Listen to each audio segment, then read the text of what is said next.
Olá, boa tarde. Estão me escutando? Ei, Ederson, tudo bem? Que alegria, o primeiro aí a entrar.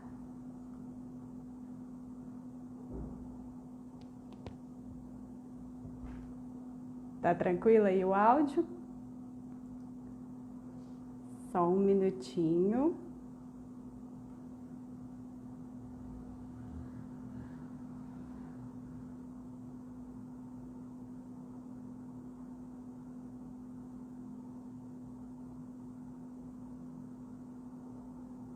Olha, tem muita gente entrando, alunos queridos.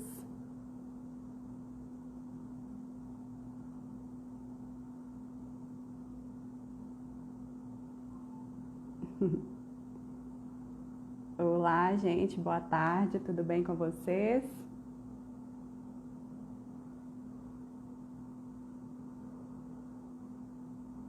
Olá, tudo bom? Vou aguardar um minutinho, mais gente entrar, para a gente logo começar o nosso tema, o tema aqui da nossa live, para que a maioria das pessoas consigam pegar o tema por completo.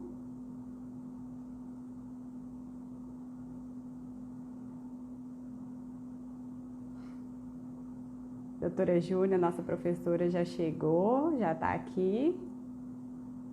Doutora Eliana, nossa querida professora também, está aqui conosco. Muitos alunos, muitos queridos.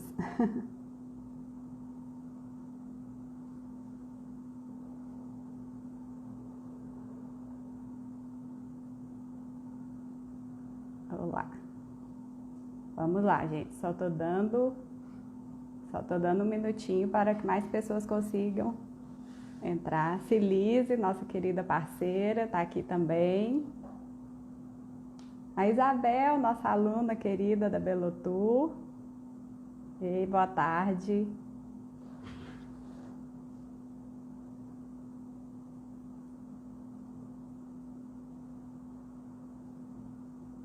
Bom, pessoal, já vou começando aqui a introdução. Para quem não me conhece, eu sou a Regina, sou a diretora aqui do Instituto Zuriel e hoje nós vamos conversar sobre um tema muito relevante para esse ano, que são sobre os desafios das contratações públicas, né, no ano de 2020, e é impossível não falar do ano de 2020 sem falar da pandemia que estamos vivendo. E hoje nossa querida professora, a doutora Júlia, vai participar conosco dessa conversa e eu vou convidá-la logo, não vou fazer muitas delongas, para a gente poder já introduzir aqui os assuntos que nós vamos tratar. Eu vou convidá-la e logo em seguida eu apresento vocês como que vai funcionar a dinâmica aqui da nossa live.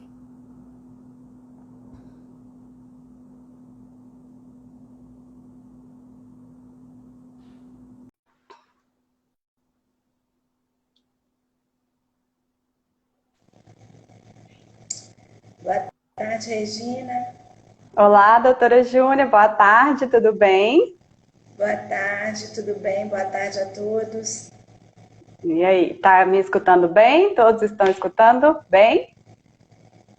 Para mim tá ok, tá tudo ótimo. Bom, doutora Júlia, eu queria agradecer você pela disponibilidade, né, em estar aqui conosco, né, nesse bate-papo, nessa conversa. E nós escolhemos um tema, assim, né, muito pertinente para o que estamos vivendo, que é, né, a pandemia, né, que pegou o mundo inteiro de surpresa desde o final do ano passado para cá.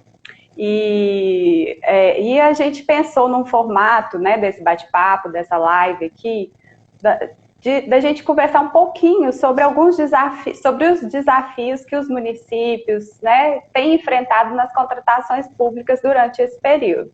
Sabemos que os desafios são enormes e são para todas as áreas, seja para a área pública ou área privada, e nós fizemos uma seleção, conversamos com alguns parceiros nossos, alguns clientes que trabalham conosco, alunos, ex-alunos, clientes aqui nas publicações oficiais, e nós ligamos, tivemos contato com alguns deles, né, que estão na linha de frente das contratações públicas, e eu vou trazer para você algumas situações, alguns apontamentos que alguns órgãos fizeram, de vivências reais mesmo, de dificuldades reais, para a gente conversar um pouquinho sobre eles, tá bom? Tá bom. Queria realmente agradecer você por essa disponibilidade.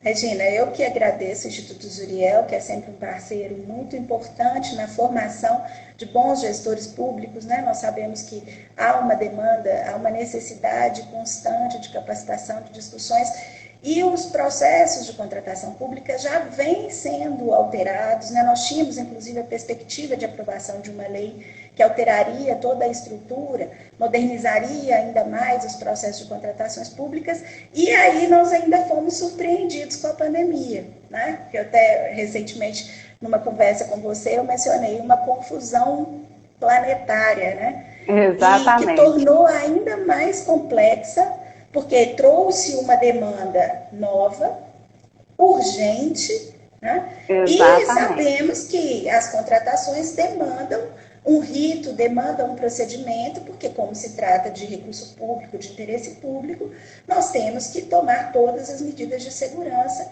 para evitar que hajam danos tanto ao erário quanto ao próprio interesse público que está envolvido na contratação. Então, realmente é um momento muito pontual, não é um momento fácil, inclusive porque assolou o mundo, né? Mas eu tenho certeza que os nossos gestores, apesar de todas as dificuldades, vão empreender todos os esforços para as contratações saírem de forma lisa, de forma lícita. E aí eu acho que esse bate-papo é muito bom, né? Muito importante. E é justamente isso que a gente vai conseguir perceber. Eu já fiz um compilado aqui de todas as informações que a gente conseguiu, né, conversar com os nossos parceiros, o pessoal que está na área de licitações, na área de contratação. E eu vou conversar um pouquinho aqui com você, vou te dar alguns apontamentos e você vai chegar nisso daí que você está dizendo, né?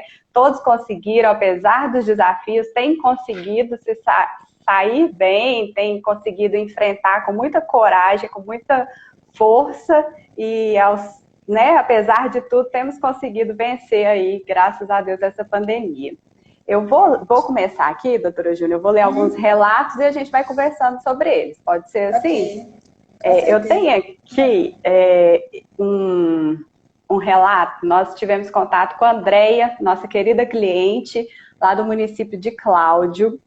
Ela me disse o seguinte, ela apontou 2 pontos. Ela disse que a maior dificuldade que eles vêm enfrentando é com relação ao pregão eletrônico, que foi uma mudança que eles tiveram que adotar e que estão tendo que se adaptar assim, de forma abrupta, né? Muito rápido, assim. Então, esse é o primeiro ponto que ela disse. E também um outro ponto que ela já aproveitando aqui, que ela citou, foi que nas épocas de maior surto, que foi ali no início, né, de março, abril até maio, a prefeitura teve vários funcionários do grupo de risco que tiveram que se ausentar e tudo, e acabou que ela acarretou mais tarefas ainda, ela enquanto, né, funcionária lá do setor de licitações, acabou sobrecarregando, né, o setor de licitações ali. Então, atrapalhou um pouco o bom funcionamento dos setores. Então, ela apontou duas situações, ela ter que se adaptar de forma rápida ao uso do pregão eletrônico e também ao acúmulo de funções por conta de alguns funcionários afastados por serem do grupo de risco. Como que foi? Como que tem sido, doutora Júlia, com a sua experiência por aí?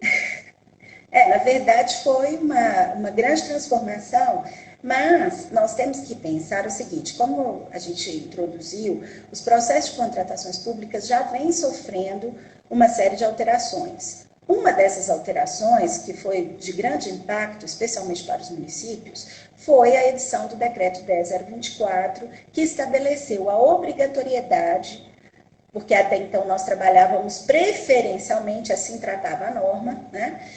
Com o advento do 10.024, ele cria, então, a obrigação de que as contratações públicas decorrentes daqueles recursos, daqueles planos de trabalho que forem subsidiados pelo governo federal, ou seja, que se deem através de transferências voluntárias, convênios, contratos de repasses e outros termos, eles deverão obrigatoriamente ser contratados na modalidade pregão através da forma eletrônica.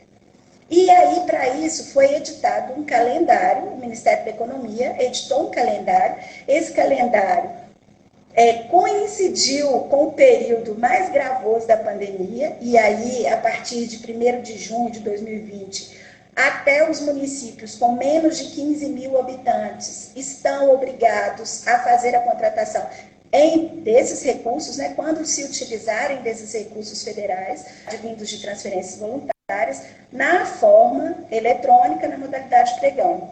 Então, nós já sabíamos que nós teríamos essa obrigação. E aí, com o advento da pandemia, isso foi acelerado. Por quê? Principalmente, não se podia mais nem se falar em aglomeração. E aí, a forma física da licitação ficou com menos espaço ainda, porque certamente, ainda com todas as dificuldades do mercado, os próprios empresários não se deslocariam, né? Teve cidade com lockdown, teve órgão que parou de funcionar quase que totalmente, muita gente em home office, tornando a forma eletrônica a forma mais eficiente para conseguir a realização das contratações. E isso foi realmente um processo complexo, porque muitos municípios imaginavam que só iriam fazer isso, então, a partir de 1º de junho, os com menos de 15 mil habitantes, né? Os outros já tinham outras datas, o entre 15 e 50 mil, 6 de abril, o de acima de 50 mil em 3 de fevereiro de 2020. Mas ainda assim havia até uma expectativa de que, como muitas demandas, muitas imposições legais, que houvesse uma flexibilização, a palavra da moda, né, desse calendário. Só que isso não veio. Muito pelo contrário, né? Muito pelo contrário. Isso acabou sendo imposto não só pela nova norma, como também, nesses casos de recurso, é importante a gente ressaltar isso, né, dos recursos que advirem de transferências voluntárias, como também pela própria impossibilidade de se aglomerar, de se reunir as pessoas para fins de contratação. Então, realmente, os municípios foram pegos de surpresa, muitos estavam ainda se programando, escolhendo a plataforma, né? Porque o decreto 10.024 estabelece que eu posso tanto usar a plataforma do governo federal, através de um termo de adesão, como eu posso escolher qualquer plataforma, desde que ela esteja integrada à plataforma Mais Brasil. Então, os municípios ainda estavam treinando os seus servidores, né? Quando veio a pandemia, e aí isso se tornou mais urgente e muitos tiveram que se adaptar de uma forma abrupta à nova regra. Então, a questão colocada pelo município é altamente pertinente, aconteceu com todo mundo, e numa situação em que há uma necessidade que precisa de pronto atendimento, né? Exatamente. Que reverbera no bem mais precioso que é a vida e a saúde, né? Mais para frente a gente vai ter alguns comentários aqui, você vai perceber, de pessoas que realmente ficaram assim, até sem saber o que deveriam fazer, mas nós vamos chegar lá. Agora um pouquinho, doutora Júnior, sobre esse acúmulo das funções que acabaram tendo por conta de funcionários, né, que tiveram que ficar, alguns contraíram a Covid, outros tiveram que ficar afastados mesmo por ser grupo de risco, e os demais tiveram que absorver as atividades, né? Então foi um acúmulo que, na visão da Andréia aqui, ela diz que até comprometeu um pouco a prestação do serviço, né? E é verdade, porque muitos servidores são do grupo de risco, porque é uma característica da própria forma de contratação, né, do poder público através dos concursos e dos efetivos. Isso acaba fazendo com que nós tenhamos um volume de servidores que permanece por muito tempo dentro da administração, né? E a própria situação que fez com Aí tem até um detalhe interessante, Regina, porque, na verdade, nós sabemos que muitos órgãos já têm uma massa profissional, né, um número, um volume de servidores limitada. Então, isso só fez agravar, em alguns casos só agravou, né? Porque realmente é uma característica do serviço público a alta permanência. E com isso nós temos muitos servidores que são do grupo de risco e que precisaram ser afastados, e certamente isso gerou uma sobrecarga naqueles servidores que puderam fazer esse serviço, né? Isso realmente é um fato concreto, né? Vou comentar aqui, doutora Júnia, agora o nosso cliente, o Juan, lá do município da prefeitura de Eloy Mendes. Ele disse o seguinte: no início da pandemia, eles tiveram dificuldade até mesmo nas contratações com o intuito do combate do Covid. Nas dispensas emergenciais, eles tiveram que recorrer a vários recursos, as medidas provisórias que foram editadas, e eles ficaram até um pouco perdidos, sem saber como se direcionarem nas ações mesmo para o combate ou a prevenção ao Covid. E ele também reforçou aqui que o pregão eletrônico também foi complexo para ele se adaptar com relação a algumas plataformas. Então, é o que a gente tem visto, né? Realmente, alguns alunos demandado para a gente alguma dificuldade de adaptações nas mais diversas plataformas que existem. Então, esse é um caso que ele teve dificuldade em criar, o município teve dificuldade nas contratações, mesmo com o intuito de combate e prevenção à Covid, né? Olha, Regina, na verdade, nós sabemos que realmente foi difícil, porque é uma urgência nova, é uma doença nova, até para se especificar quais seriam os medicamentos, os produtos, os equipamentos, até isso foi difícil, né? Porque é uma novidade para o mundo. Então, por si só, fazer processo de contratação pública não é uma questão simples. Demanda planejamento, demanda o conhecimento do objeto, demanda a estruturação de estudos técnicos preliminares para a viabilidade da contratação, que nesse momento sequer teriam condição de acontecer. Exatamente. Né? E ainda por cima, nós tivemos mesmo uma série de edições de instrumentos normativos, a começar pela Lei 13979, depois a Medida Provisória 926 de março, que foi uma tentativa de facilitar as contratações diante da questão da pandemia, né? Flexibilizando, adoro essa palavra agora, flexibilizando prazos, flexibilizando a contratação de pessoas que até estavam em situação de apenação por outros órgãos, viabilizando a contratação com mais agilidade, inclusive de produtos seminovos, desde que garantidos pelos fornecedores, né?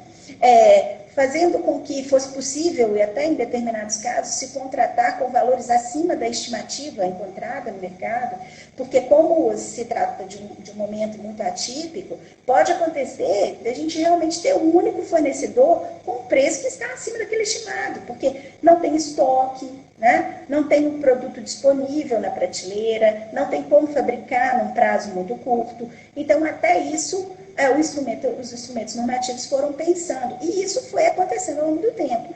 Depois nós tivemos o advento da Medida Provisória 961, que foi transformada na Lei 14.035, né? Incorporou a 13979. E foi tudo isso na tentativa de viabilizar, de agilizar, de facilitar essa contratação, que realmente não é fácil, né? E aí você imagina, o município numa situação de urgência, né? Uma situação de calamidade de saúde pública internacional, Exatamente. Com uma necessidade para ser atendida, uma necessidade de difícil identificação.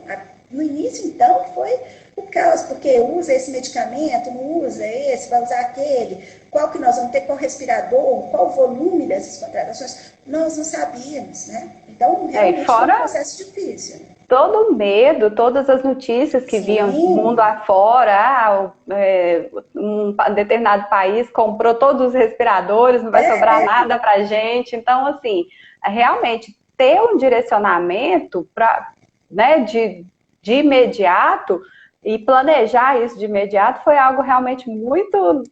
Foi um desafio, literalmente. Foi um né? desafio. O importante é que a estrutura normativa trouxe uma série de premissas que facilitaram ou tentaram facilitar essas contratações. Ou seja, já havia a premissa estabelecida da urgência, da emergência, né?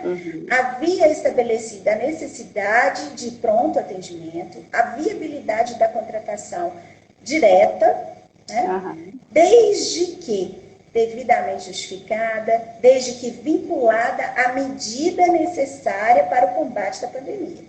O que nós não podemos admitir sob nenhuma hipótese é que a pandemia seja pano de fundo para justificar as contratações irregulares.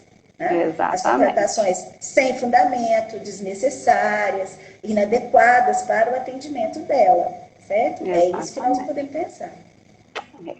Vamos passar aqui, doutora Júnia, para alguns comentários de uma cliente muito querida, Janine, não sei se ela está podendo acompanhar agora, lá da Prefeitura de Campo Azul. Ela disse que tem muitas dúvidas sobre o que pode comprar com recurso do Covid. Se seria só medicamentos. Ela diz que teve dúvida sobre a dotação, o que poderia pagar e o que não poderia pagar com o recurso do Covid. Aí ela já complementou aqui o comentário dela, que no município não tem hospital, e com isso eles acabam ficando na dúvida, o que pode e o que não pode comprar. Então eu queria que você falasse nesse caso, doutora. Olha, a Lei 13.979 e os instrumentos normativos adequentes não trouxeram nenhuma restrição quanto ao objeto das contratações.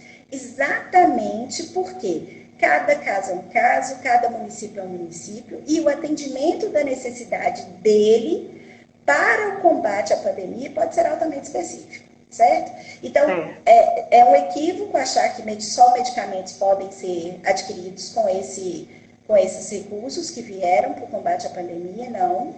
Na verdade, a legislação autoriza, inclusive, a contratação de obras, serviços de engenharia, equipamentos, prestação de serviço, tudo isso pode ser contratado através dessa nova estrutura normativa para atendimento à pandemia, tá? O que é importante é que essas contratações sejam a medida necessária para o atendimento daquele município ou daquele órgão. Essa que é a grande questão. Então, por exemplo, nós tivemos casos de municípios que precisaram fazer serviços de engenharia para a abertura de uma porta lateral numa unidade de saúde, para que não houvesse contato entre pacientes possivelmente acometidos da Covid-19 e pacientes que não tivessem nenhuma indicação desse quadro. Nós tivemos casos em que os municípios tiveram que fazer contratações muito ampliadas para composição de unidades novas de saúde, como compras de macas, de camas hospitalares. Né? Nós tivemos as questões dos respiradores que foram terríveis, né? Porque nós tivemos uma corrida mundial em busca dos respiradores. Exatamente. E aí muitos municípios nem conseguiram adquiri-los. Nós tivemos municípios que só trabalharam com a questão da prevenção, porque tiveram poucos casos ou nenhum caso, né? Mas que naquele momento, porque também isso tem uma alteração no tempo, né? Municípios começaram com grandes volumes de infecção, de repente foram baixando, outros que estavam baixos precisaram depois de fazer contratações para suprir uma necessidade que foi surgindo ao longo desse tempo aí. O fato é que o importante é que seja preservado o interesse público, né? E até é interessante também fazer um comentário que mesmo na Lei 8.666, né, para as contratações em geral, fora do painel, fora do cenário da pandemia, nós já tínhamos a possibilidade de contratação por dispensa de licitação de quaisquer objetos. Né? Doutora Júnia, deixa eu só te interromper. O SL Castro 28, ele fez um comentário que se você tiver aí, SL Castro, os municípios que não aderiram ao pregão eletrônico, qual a melhor forma de contratar produtos da pandemia? Tipo totem, dispensa de álcool gel, acho que vai nesse caminho que você vai responder agora, não é? O melhor caminho se vocês não estão usando o pregão na forma eletrônica, aí nós vamos ter que examinar, porque se a estimativa de preços, e para isso mesmo a legislação fez uma alteração muito interessante na questão dos valores da dispensa de licitação, né? Porque com a Lei 8666, até 1998 nós tínhamos o valor, em 1998 esse valor passou para R$8 mil para bens e serviços em geral e para 15 mil contratação de bens de obras e serviços de engenharia. Aí em 2018, quando começaram as grandes alterações da lei de licitações, nós tivemos uma alteração para 17.600 para bens e serviços em geral e 33 mil para obras e serviços de engenharia. Com o advento da Covid, para o combate à Covid, essas contratações, elas podem alçar o valor de 50 mil para bens e serviços em geral e 100 mil reais para obras e serviços de engenharia, o que também foi um facilitador. E aí tem um destaque que esses valores são os valores previstos no projeto de lei que tramita no Congresso Nacional para a nova lei de licitações, certo?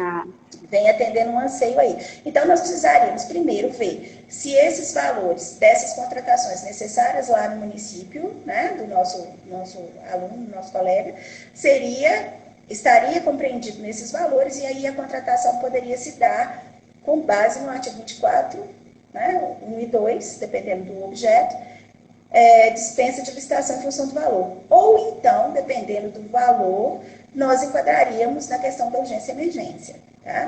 E se houver tempo, porque também nós temos que pensar o seguinte, que alguns desses equipamentos, por exemplo, os equipamentos de segurança individual, como luvas, máscaras, jalecos descartáveis, esses equipamentos, muitos já são utilizados na rotina das unidades. Então, nós podemos ainda vivenciar situações em que os órgãos tenham isso em estoque. E aí eles podem, então, fazer uma programação melhor e, quem sabe, comprar pela metodologia competitiva, né? O ideal aí seria, provavelmente, dependendo do objeto, a contratação através de um pregão ainda que presencial. Exatamente.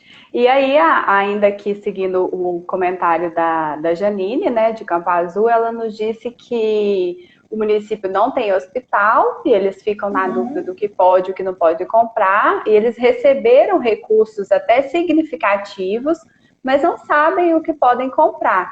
E eu acredito que esse ponto ela deve ter ficado com dúvida pelo fato do município ter tido só um caso confirmado de coronavírus. O fato do município ter tido somente um caso confirmado de coronavírus, isso limita que ele utilize os recursos, doutora Júnior? Não necessariamente, né? A verdade é que ele precisa da medida da contratação para atendimento deste caso, sim. Então, por exemplo, ele não vai comprar um estoque gigantesco de medicamento para utilização, porque não é o momento. Né, a orientação é que haja um planejamento interno, especialmente junto com os órgãos de saúde municipais, para que eles tenham, sim, já que existe um caso, o atendimento imediato desse caso e um estoque regulador para uma eventualidade. Mas, por exemplo, os gastos com prevenção, esses independem da quantidade de casos confirmados. Porque, por exemplo, todos os servidores, todas as pessoas que vão transitar na cidade precisam ter acesso nos estabelecimentos públicos a álcool em gel, né? Exatamente. Pode ser que o volume, o tamanho, a quantidade de habitantes do município influenciem, sim, né, na relevância desse gasto em prevenção ao coronavírus. E não necessariamente e especificamente o número de pessoas em tratamento. Né? É claro que isso vai refletir naqueles objetos que serão alvo de utilização para o tratamento. Então, se eu preciso de ter um leito, eu tenho que ter um leito. Se eu preciso de ter 10, eu tenho que ter 10. Agora, por outro lado, a questão da prevenção, ela é importante e esse gasto tem que existir. Né? Com, por exemplo, educação e saúde, até para orientação da população, mesmo com um caso só, isso pode se agravar. Então, é necessário que a população esteja bem informada. Né? Sim. O SL está pedindo um complemento aqui da pergunta dele. Ele falou assim, quando a prefeitura já efetuou uma compra do artigo 24 e agora tem um pedido do mesmo produto, pode ser adquirido no mesmo artigo 24, incisos 4? Vai depender do caso. Primeiro, havia previsibilidade, né? Por que a gente não fez uma contratação aí com uma margem de segurança? Qual o valor dessa contratação? O que a lei não permite é o fracionamento, ou seja, se eu tenho condição de fazer uma programação integral do meu objeto, é nessa linha que eu tenho que atuar, porque o custo do processo licitatório é muito elevado, né? O processo em si já gera um custo para a administração. Então, na medida que eu consigo racionalizar essa aplicação, isso gera economia, isso gera eficiência, né? Eu não preciso voltar naquele processo. Mas no caso da pandemia, pode ter acontecido uma eventualidade e, de repente, a gente precisar fazer olha, eu tive um boom agora, explodiram os casos aqui e eu calculei que isso seria fracionado e aconteceu de uma vez. Em nenhuma hipótese nós vamos deixar desatendido o interesse público, certo? Agora, é muito importante deixar muito bem motivado, né, um registro muito eficiente, muito completo, de que houve um evento imprevisível que não poderia ter sido calculado originariamente e que gerou, então, esse aparente fracionamento sob pena de desatendimento do interesse público envolvido. E nós estamos falando aqui de segurança, de pessoas, de bens, né? Então, é impossível que nós paremos tudo, falando, mas também tem uma coisa, isso tem que ser pensado, porque houve, na alteração normativa, na Lei 13.979, depois na Lei 14.035, isso foi corroborado com a previsão lá, que começou com a medida provisória 926, de março, a possibilidade da realização de processos competitivos com metade dos prazos. Todos os prazos foram reduzidos à metade. Né? Então, isso também tem que ser pensado. Será que eu consigo, por exemplo, se eu ainda tenho um pouco de estoque, eu consigo fazer um processo competitivo aí num prazo muito mais ágil? Inclusive porque mesmo os recursos que, com base no artigo 109 da Lei 8666 e no artigo 4 da Lei 10.520, tem efeito suspensivo, foi alterado, né, na 14.035 e os recursos só têm efeito devolutivo. Então, o processo não para, exatamente para dar agilidade. Então, aí, no caso concreto, ele vai ter que avaliar. É possível fazer o pregão com 4 dias? Se for, ótimo, faça o processo competitivo, né?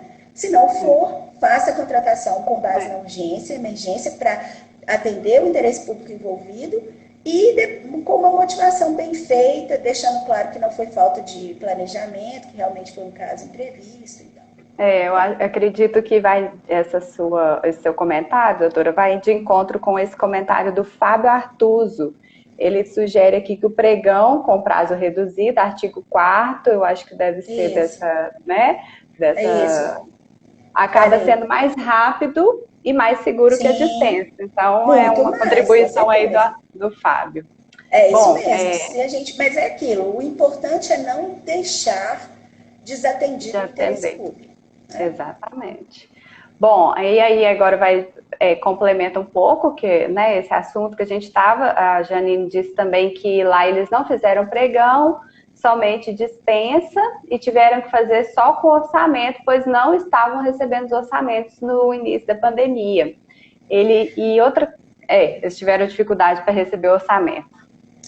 Aí, Regina, eu vou te contar que quem lida com as contratações públicas sabe que fazer as contratações públicas não é um processo muito fácil, muito simples, especialmente no que se refere à formação segura das estimativas de preços, né? Muitos órgãos ainda atuam basicamente utilizando para a formação dessa estimativa a busca dos orçamentos no setor privado. E aí nós tivemos um problema mesmo, porque muitas indústrias, muitas empresas tiveram um número reduzido, não conseguiam atender, não conseguiam mandar, né, esses orçamentos para as cotações, etc. E nós temos também que pensar o seguinte, que hoje a recomendação dos tribunais de contas, a recomendação é no sentido de que não se fique preso apenas aos orçamentos advindos do setor privado, que se utilize das diversas fontes disponíveis para fins de medição desse valor estimado. Então, os bancos de preços, as atas de registro disponíveis em todos os níveis de contratação pública e também, claro, as orçamentações vindas diretamente do setor privado. Então, assim, o que a gente recomenda é que, eventualmente, isso realmente pode ser um objeto altamente restritivo e a gente pode não conseguir formar os 3 orçamentos. E aí, ressalvar, não apenas os advindos do setor privado, mas com essa base bem diversificada das fontes, né? Ainda assim pode acontecer. E aí deve haver uma justificativa no procedimento para explicar qual foi a dificuldade, qual foi a restrição mercadológica que inviabilizou essa formação adequada, tá? Sempre lembrando que a recomendação é que se utilize de fontes diversas, especialmente essas aí, bancos de preços, as atas de registro vigentes, as diversas contratações, etc. Diversificar a fonte, né, doutor? Diversificar a fonte para evitar esse problema na formação do preço. Inclusive, porque já existem estudos que quando a gente utiliza para a formação da estimativa de preços apenas os orçamentos advindos do setor privado, a gente acaba tendo um pregão menos eficiente no aspecto da economicidade. Sim. Porque esse acaba puxando essa média para o alto. E o decreto 10.024 já vinha até combatendo essa questão por até um pedido de alguns gestores de não mostrar qual é o preço estimado na contratação, né, previamente. Com o advento do 10.024, a gente não tem mais essa obrigação, a não ser que conste, e aí é uma deliberação do órgão, né, conste no edital, a gente só vai abrir o preço lá no final, depois da fase de lances. Ele trouxe exatamente com a intenção de preservar aí a economicidade do certame. Então, essa formação de preço não é uma formação fácil, mas ela deve buscar a diversificação das fontes para ter um preço mais realístico, né, de acordo com o mercado público. Doutora Júnia, a gente teve aqui uma dúvida sobre contratação de pessoal. O pessoal que iria ficar, né, fazendo orientações sobre o Covid nas ruas, essa contratação deveria ser por licitação ou aquela chamada folha de pagamento? Olha, aí depende muito do objeto da contratação pretendida, né? A utilização de mão de obra, ela pode ocorrer, né? A gente pode fazer uma contratação com base na lei de licitações com utilização de mão de obra, mas isso tem uma série de cuidados e tem uma especificação muito complexa, a gente precisa ver qual seria essa demanda, e a gente teve até uma emenda constitucional, a emenda constitucional 106, aprovada, que trouxe alterações para o artigo 37, viabilizando o processo simplificado no caso da pandemia, né?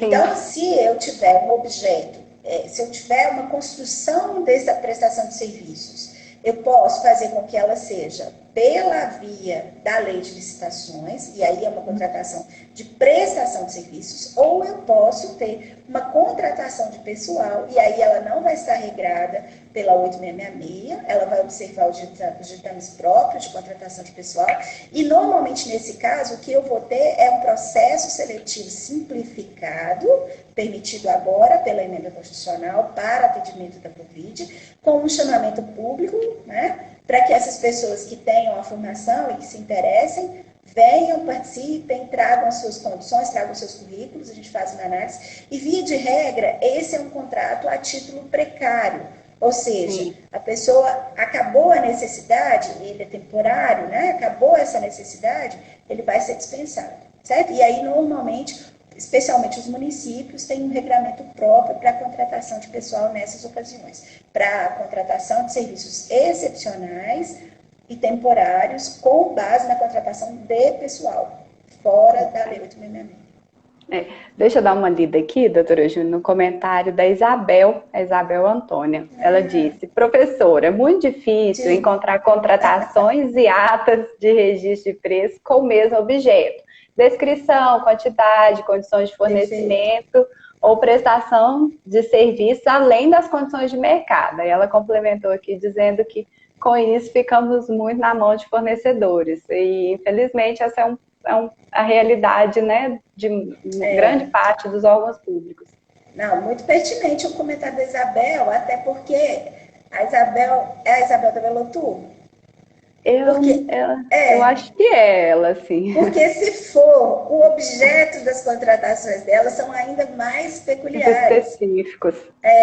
E aí são difíceis mesmo de serem encontrados.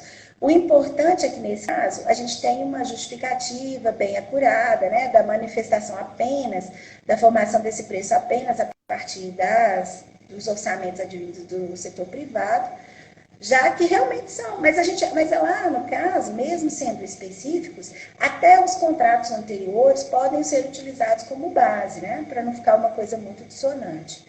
E talvez buscar em órgãos similares também, objetos similares. Agora, muitas vezes não é possível, porque, vou dar um exemplo, restauro-se, né? Imaginem, restauro de peças sacras. É muito peculiar. Demais. Dificilmente a gente vai encontrar isso aí num banco de preços. Exatamente. Então, aí, nesse caso, devidamente justificado, a gente vai optar pelos orçamentos advindos do setor privado, não tem dúvida. Temos a Isabel, sim, a Isabel da Velotur. E o Renato Mendanha está aqui mandando um elogio, excelente profissional, que aula. Obrigada, gente. Obrigada a todo mundo que está participando, está mandando aqui os comentários. O Fagner disse aqui, nesses bancos de preço é muito difícil encontrarmos a descrição pretendida, que é a mesma reclamação ali que a Isabel comentou, né?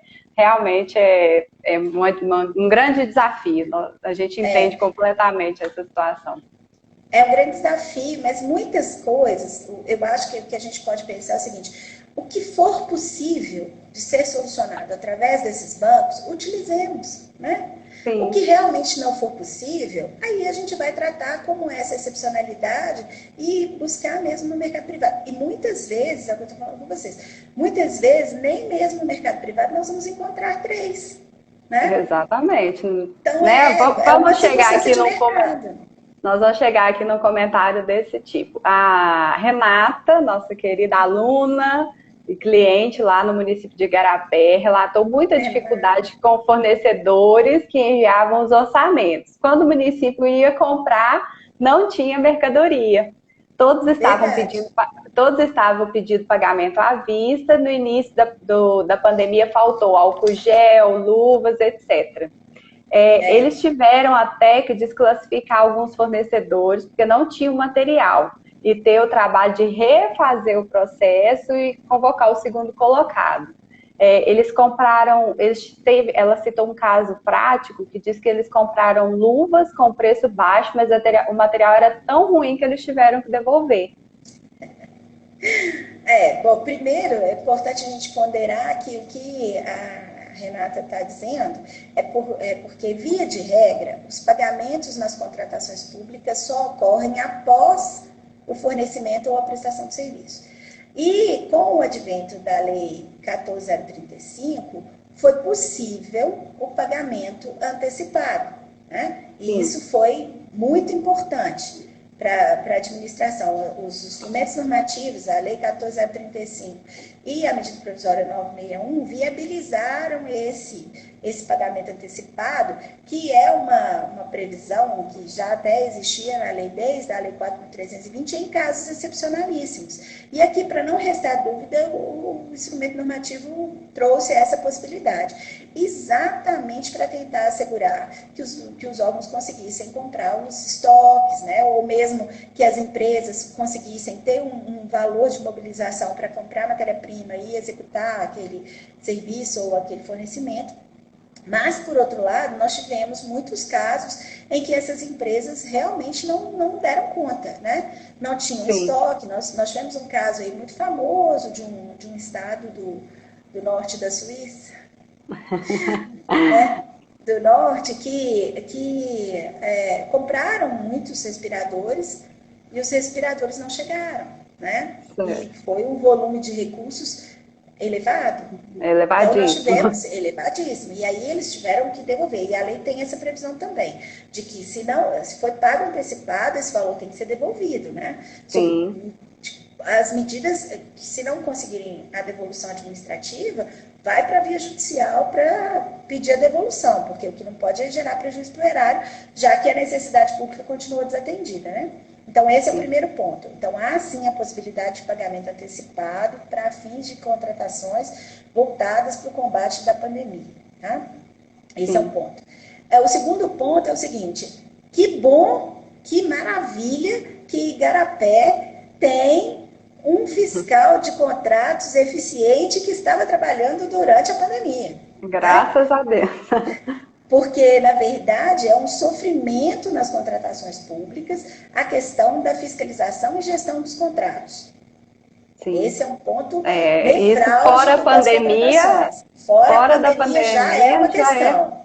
Né? Então, que bom que o município teve esse cuidado, mesmo numa situação dramática, e muito provavelmente porque, como é um município muito organizado, já tinha alguma coisa em estoque, pôde devolver, aguardar a remessa nova, ou mesmo fazer uma nova contratação, como segundo colocado, ou uma outra contratação. Né? Então, que bom, parabéns ao município que teve esse cuidado, mesmo num momento tão atípico e tão difícil, né? Exatamente. Ela fechou o comentário aqui dizendo que a MP da redução dos prazos, que nós acabamos de comentar, ajudou eles muito nesse processo, porque realmente foi muito difícil. Todos os processos foram muito difíceis. Então, para que eles tivessem mais segurança, né, eles utilizaram da MP, né, dessa prerrogativa que a MP trouxe da redução de prazo, e certamente os processos deles foram bem mais seguros. A MP reduziu o prazo para metade. Então, só para você ter uma ideia, nos prazos de disponibilização do edital que nós tínhamos na Lei 10.520, a previsão de 8 dias úteis, esse prazo cai para 4 dias úteis. Então, os prazos de recurso, etc. Então, trouxe uma celeridade para o processo de contratação. Né? Exatamente. Nós tivemos aqui a Márcia, nossa cliente, parceira, aluna aqui, que ela relatou que realmente o Covid causou muito transtorno lá no município, é um pouco que a Cláudia tinha relatado, que acabou o pessoal, teve gente afastada, algumas pessoas pegaram o Covid e precisaram ficar afastado, e aí gerou acúmulo de tarefas, acabou gerando uma demanda maior de licitações do que estava programado, né, para aquisição de produtos que foram relacionados à Covid. Ela disse que percebeu que algumas dispensas, os preços estavam superfaturados por conta da demanda, e acabou que com isso tudo, ela não conseguiu realizar a implementação do pregão eletrônico, né, que já estava previsto, e por conta que o trabalho aumentou muito mais, ela não conseguiu, assim, né, acessar, fechar com uma plataforma, definir a plataforma e começar a utilização do pregão eletrônico, né, a obrigatoriedade advinda do decreto 10.024. Então, esse é o comentário da Márcia, que vai bem de encontro ao que o pessoal tem comentado mesmo. A questão é que, na verdade, foram duas sobreposições de calendário, digamos assim, né? Uhum. Nós tínhamos já a obrigação da aplicação do decreto 10.024, a partir daquelas datas que nós já mencionamos, e com o advento da pandemia isso se agravou. Os municípios que estavam se organizando, realmente, alguns tiveram um impacto e não conseguiram concluir essa escolha pela plataforma, não conseguiram concluir o treinamento, né? E aí vale lembrar que o próprio decreto 10.024 tem uma previsão que diz o seguinte: olha, é obrigatória a utilização do pregão na forma eletrônica, ressalvado se você tiver uma justificativa técnica plausível. Então, dependendo do caso, talvez seja possível usar essa ressalva, né? O que eu recomendo é que, se não foi possível se implementar o pregão eletrônico no município, que os recursos advindos de transferências voluntárias e daqueles programas, porque em dezembro de 2019 nós tivemos um acórdão do TCU tratando da questão dos programas nacionais como transferências voluntárias, enquadrando alguns programas nacionais como transferências voluntárias. Então, por exemplo, o Programa Nacional de Alimentação Escolar, o Programa Nacional de Transporte Escolar, né? O dinheiro direto na escola, todos esses foram incluídos na categoria de transferências voluntárias. Então, a minha recomendação é que esses recursos, que eles não sejam contratados de imediato, a não ser que haja uma questão muito urgente para ser tratada agora, antes da implementação do pregão na forma eletrônica, já que para esses casos ele é obrigatório. E se for fazer a contratação, faça preferencialmente na modalidade pregão, aí presencial, com uma devida justificativa de quais foram os impedimentos que levaram o órgão à necessidade de fazer a contratação na forma presencial. Certo? Ótima dica. Acho que é por aí. Doutora, vamos chegar aqui na nossa última pergunta prévia, para ver se a gente tem um tempinho de ler uns comentários aqui ainda. A Kelly, do Instituto de Previdência dos Servidores Públicos de Mariana, eu já até percebi que ela está aqui, ela nos fez algumas perguntas. Ela, com a pandemia, foi utilizado somente 1/3 do valor de contrato de passagem aérea, que foi de origem de adesão à ata do município. Com o fim da vigência desse, posso fazer um aditivo prorrogando somente o prazo por mais 12 meses? Bom, um grande abraço para a Kelly, né, nossa aluna querida, lá do Instituto de Previdência Mariana. E obrigado, Kelly, pela pergunta. E vou te dizer o seguinte, olha, a adesão à ata de registro de preços em si não vincula a execução do contrato. Então, a ata tem vigência de 12 meses e ponto final, certo? Previsto lá no artigo 15 da Lei 8.666, né? O contrato, ele é um instrumento próprio, específico, e vai ser regrado pelos artigos 55, 57 e seguintes da Lei 8.666. Então, o que nós precisamos ver aí é como que foi estabelecida essa contratação e se a questão das passagens aéreas foram tratadas como prestação de serviço de natureza contínua, que é a possibilidade de prorrogação com base no artigo 57 da Lei 8.666. Isso porque, em alguns casos, tendo em vista a finalidade do órgão, a forma, a necessidade estabelecida para o fornecimento de passagens aéreas, esse fornecimento se caracteriza como prestação de serviços de natureza contínua.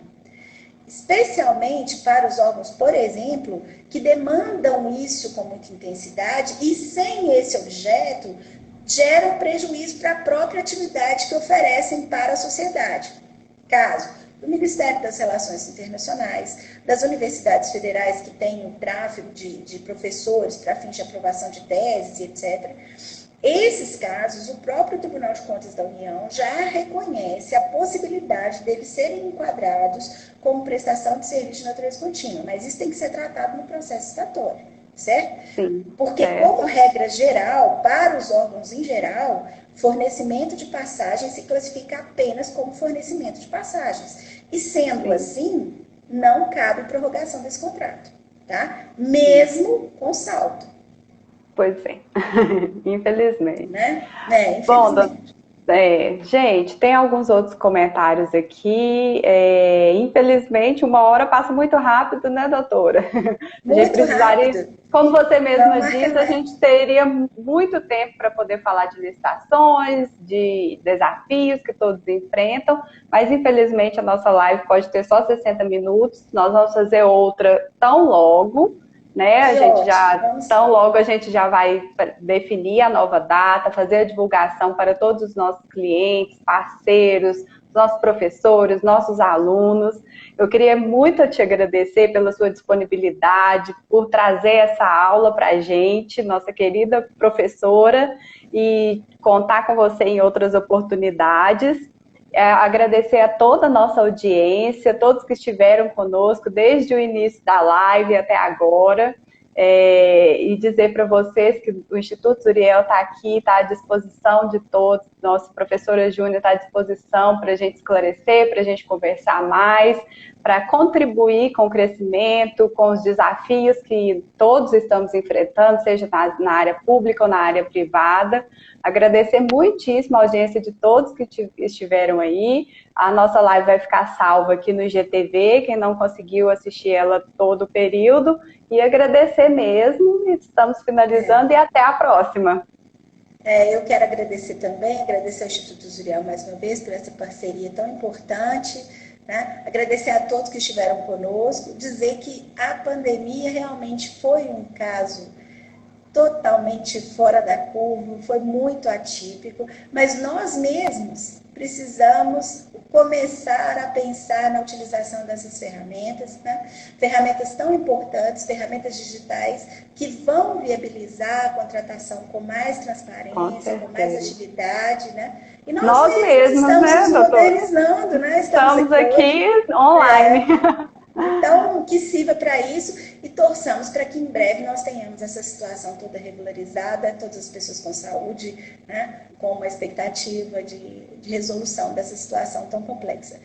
Que os órgãos não fiquem tão preocupados com a questão de que é difícil, mas se concentrem nos esforços de fazer o melhor, de continuarem estudando, de buscarem soluções alternativas que sejam econômicas e que, acima de tudo, preservem a supremacia do interesse público. Obrigada a todos e até a próxima. Obrigada, doutora. Obrigada a todos os comentários, a audiência. Até a próxima, gente. A gente se encontra logo, logo, viu?